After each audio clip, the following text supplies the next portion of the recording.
target. We talked about the fact Kyle Busch was getting closed in on by Brad Keselowski. Here's what he was saying on the radio. I don't know how to go any faster. I don't know why he keeps keeping up with me. Well, those two tires must have just kept him tight. He must have been really free to start. And then he got caught in some lap traffic, and that's what opened up the gap again. Let's check speeds at the line, this guys, and see what you think. Yeah, we saw for quite a few laps there that Keselowski was making up ground on Kyle. And I can see why Kyle was frustrated. I mean, Keselowski's the only car that took two tires that last time they pitted. And you can see that lap right there, Keselowski just a little faster than Kyle. Yeah, and a lot of it has to do with where each of them's catching some traffic here, because they are in a lot of traffic. But the two tires has worked fantastic for Brad Keselowski, and I know that's something that not only that race team will look at, but a lot of others. A lot of eyes are watching this race, and they're going to see how that worked. I don't know that it'll actually work that way on the Cup cars, but certainly worth trying. It's a little softer left side tire that they have, and so that coupled with a new right could work in these guys' favor and be something we haven't seen here before at Dover. Well, while Kyle continues to lead now 61 laps, he's got only 19 cars on the lead lap right now, as you see the 70 of Mark Green going down. We should also tell you that Morgan Shepherd has dropped out of the race, and Kevin LePage has gone and retired from the event after trying to bring it back out.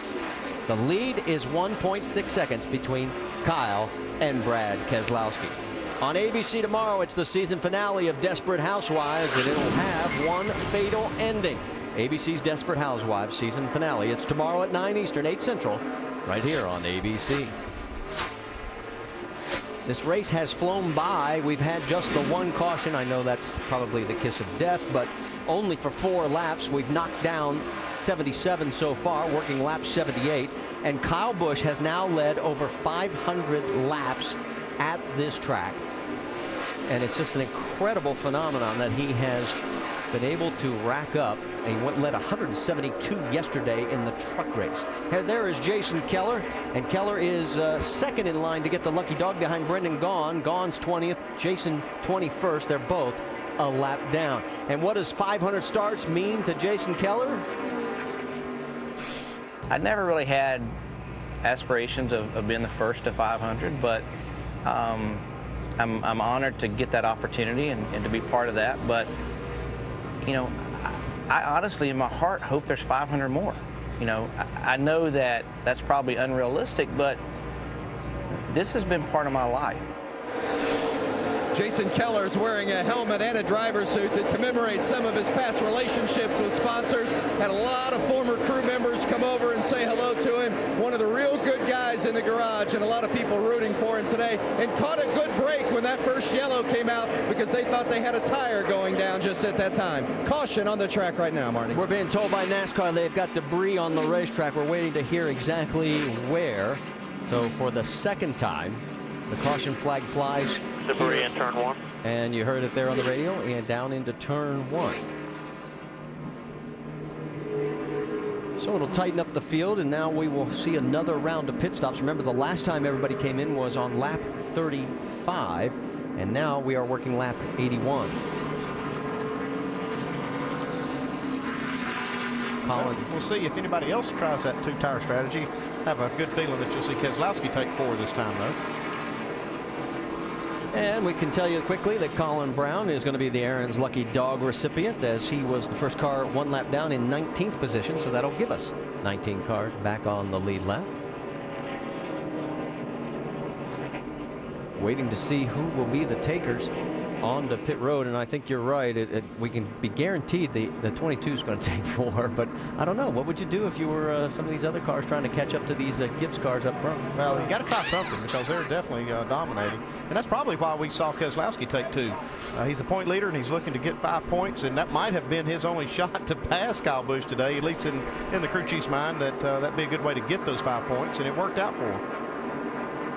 Car was actually pretty fast on 2 tires. Here they come. 43 laps of green, and Brad was still the fastest. Let's go with the triple pits. Dave Burns, we're going to send it to you first. Second place, Brad Keselowski, I'm thinking is going to take 4 tires this time. His car evened out over that long run, but was still just a little bit tight off the corner at the end of the run. So the changes they make there are probably going to include chassis adjustment, looking for the wrench to go in the window. No, it's just going to be air at this point for Keselowski. Meanwhile, Denny Hamlin wants spring rubbers out of the right rear. That car loose off the corner. Air pressure adjustment as well for Denny. Jamie? And Kyle Busch said that after the air pressure adjustment on the last stop, the tires felt squishy. So he said, be careful with your adjustments this time. The call is for wedge, 4 tires, Sunoco fuel. Kyle wants to be a bit tighter on the initial takeoff, and he is the first one down and away off pit road. Marty? And troubles for the 20 pit on that right rear. Well, it looked like they were working on something on the right rear. I'm not sure if they had a problem or whether they're trying to adjust on the car, but they had a lot of time spent over there, Dave. Well, and Andy, they talked about it before they came in. We will lose spots on pit road. I don't think they wanted to lose that many, but they had to take, you know, Denny said before the pit stop, if we have any spring rubbers in the rear of this car, I want them out of there, certainly out of the right rear to help tighten up that car, but that was longer than they expected. Okay, let's show you the nationwide race off pit road, even though they've already completed the race, because we wanted to show you what happened with Denny. And you can see the big winners. Carl Edwards picks up 2. Casey Kane loses 1. Stay with us. All this in because there has been a lot happening on pit road. First off, 3 penalties. Casey Kane exiting pit road too fast. Greg Biffle in the 27, Jamie McMurray in the 88 entering too fast. Now, Kane was 5th, Biffle was 7th, McMurray was 14th, and they're all going to go back. They'll be back there with Denny Hamlin because we saw he spent some time on pit road there trying to get those spring rubbers out of the right rear.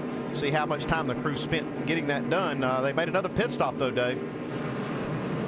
And guys, they did not get that spring rubber out of the right rear, so they came back down pit road and clipped it out with clippers. They couldn't pull it out with the strap that they normally have mounted onto it, so they just cut the thing right out of it and finally got it back. But they lost all that track position anyway, so I thought it was a great move to come back down, and Denny just said, I want that thing out of here, and they got it out, finally. Yeah, he is shown in 19th position. And right behind him, in fact, he's the last car shown right now on the lead lap. We can give you 4 wave arounds. Scott Lagasse, Tony Raines, Joe Nemechek, and Kenny Wallace. You know, going back to that spring rubber on Denny Hamlin's car, that you want to make sure that that thing stays in that spring. If you're counting on that for your setup, you don't want it falling out of the car during the race. So that's why they had that thing tied in there so good, and actually had it too good to try to pull it out quickly. So Denny will restart in 19th, the last car on the lead lap. It's Kyle Busch up front alongside with Brad Keselowski, then Carl Edwards, Clint Bowyer 4th, Reed Sorensen now 5th, Ryan Newman in 6th, Menard 7th, Harvick 8th, Leffler 9th, and Trevor Bayne rounds out your top 10. Pace car has pulled down. You can see that Kyle Busch has taken the high side, and boy, he's on the hammer and gone. Well, that 18 car did get going on the go there.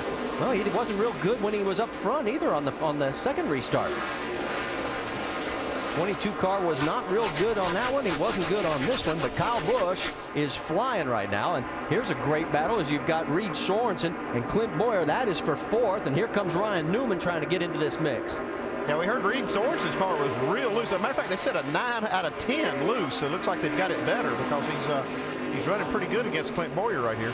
If you remember back to qualifying, he said 5 times after he qualified it was loose there, though. So they haven't fixed that problem yet, but got him some good track position right now. Maybe he's down to 5 or 6 loose. Let's get more on the 32, Vince.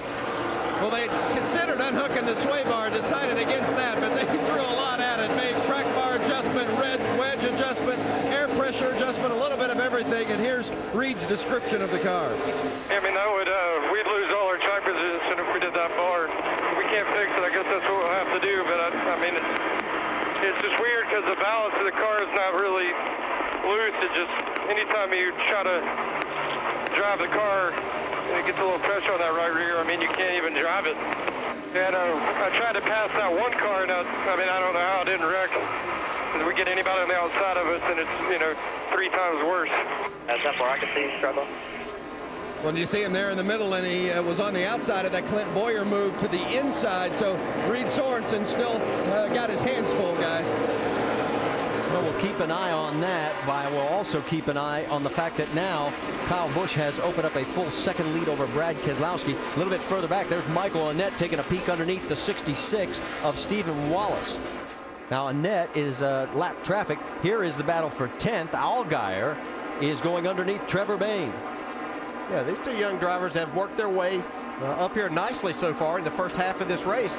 They didn't have the best of qualifying efforts, but they're doing a nice job in the race. Allgaier sure had a good attitude about it. He was in the pit studio during qualifying.